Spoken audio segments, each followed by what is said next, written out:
This is my brother's 2024 Hyundai Elantra. And this isn't a car that has 500 horsepower. It's not going to turn heads at Cars and Coffee, but what it's going to do is it's going to get you from point A to point B without issue. Hyundai has come a long way since the Excel. But here's the thing, for what most people actually need a car to do, I'm starting to wonder if something like this makes a hell of a lot more sense than the expensive cars that I normally drive. So today, I'm stealing my older brother's car to find out. Don't let him know. The cool part about these is that my brother is standing right behind the camera, so he knows I stole his car. Say hi, Rich. He's not saying anything. Nonetheless, there's a ton of backseat room in here, which is really great. He's giving this to his 18-year-old son, and yeah, there's a ton of backseat room in here. Now, as you can see, it is already being used for baseball stuff, and football stuff, and every other stuff. But this is about as clean as this thing is ever going to be in the trunk, I guarantee it. But look at all the room you get. You could easily fit 2 sets of golf clubs. That's a huge 5-gallon pail in there. Under the hood, things are pretty straightforward. This is Hyundai's 2-liter naturally aspirated 4-cylinder, non-turbocharged, non-hybrid system. And it makes a whopping 147 horsepower. Whew. Now, by today's standards, 147 horsepower sounds comically low. Like a go-kart's faster than this, right? However, you're not buying this for speed. You're buying this to get from point A to point B. And honestly and truly, I couldn't recommend this car more highly. So we're going to get in, we're going to go for a ride, and then I'll give you my final summation. All right, guys, so starting up the 2024 Hyundai Elantra. Over here, you get your little start button. I like the cool little cubes that go up and down. That's kind of a neat feature. It makes it like really kind of techy. In addition to that, you've got your climate controls. Down here, you've got your different drive modes. Ooh, sport mode, smart mode, normal mode, automatic transmission, and it shifts over to sport if you want to change the gears yourself, which I'm not going to do. It's got your star button to get you back to your favorite screen, which is over there on the radio. But I think we should just get going and see how it goes. What do you think, Rich? Yeah, he's not even talking. He does not want to be on camera at all. First impressions. It's really quiet, like super low speeds. And here I am, I'm, you know, in a neighborhood. I don't want to go more than 20 miles an hour anyhow. It drives very nice. We'll see how it corners right now. Oh, the corner is very nice. Wow. That is surprising. Now, the reason my brother actually came up today is because he had me install his dash cam. I'm really good at installing them for some reason, so it's kind of second nature for me now. I've installed way too many, I think. What are you, the viewer, looking for in a Hyundai Elantra?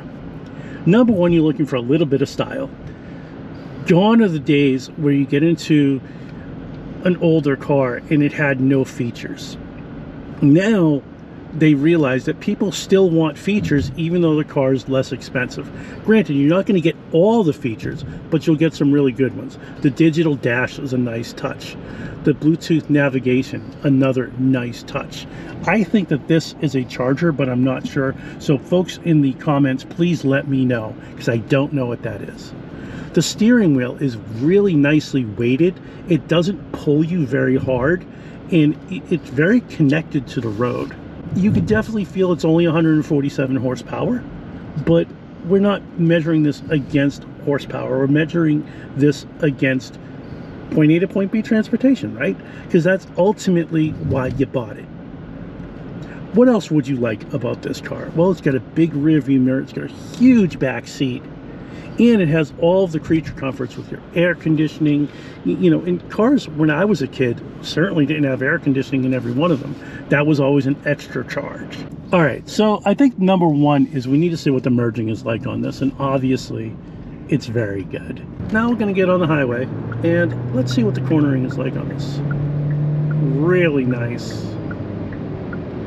Okay, is it fast? No. Is it a little high strung? Yes, because it's a little 4-banger. It corners well, has a little bit of understeer. Pulls nicely through the corner. You get set up for that next, straightaway. It feels toasty.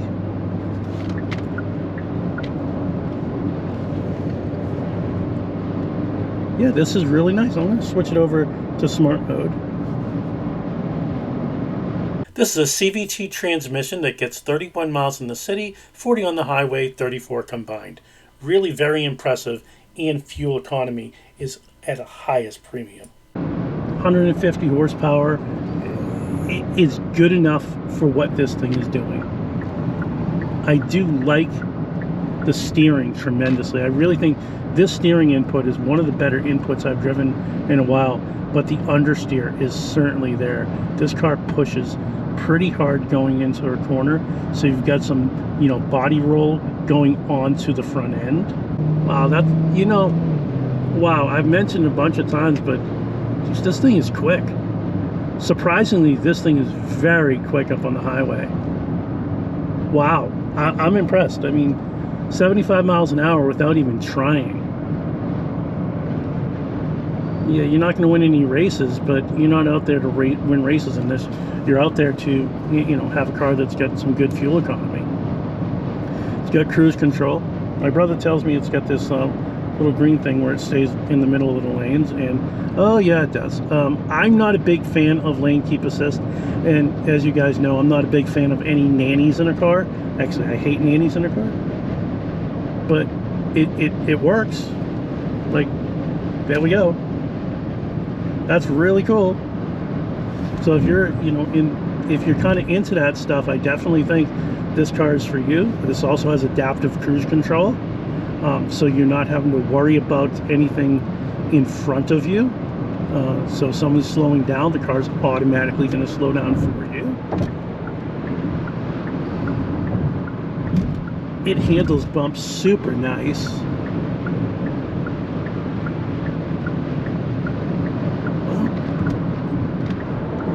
And we're going to be taking my favorite corner.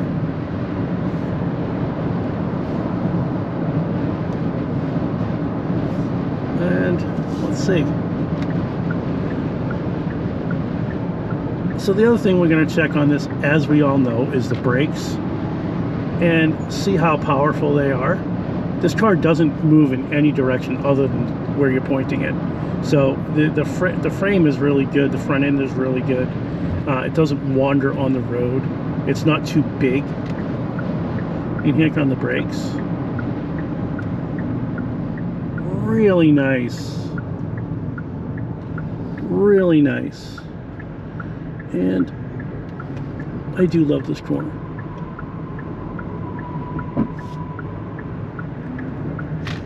So after spending some time with my brother's 2024 Hyundai Elantra, I think I understand it just a little bit better now. It's not fast, it's not exciting, but maybe that's exactly the point. Maybe this car is supposed to be the understated value. This is a great value proposition for somebody who is sending their kid off to college. If you're just looking for a car that's going to get you back and forth to work, this is going to do it, and it's going to do it in style, because it's really well designed. It's going to do it with reliability because it's a Hyundai, and it makes this car a real good value proposition. I'd like to thank my brother for letting me steal this car for the day. In addition to that, if you like this type of content, please make sure you like, you comment, and subscribe. And remember, it's about the drive.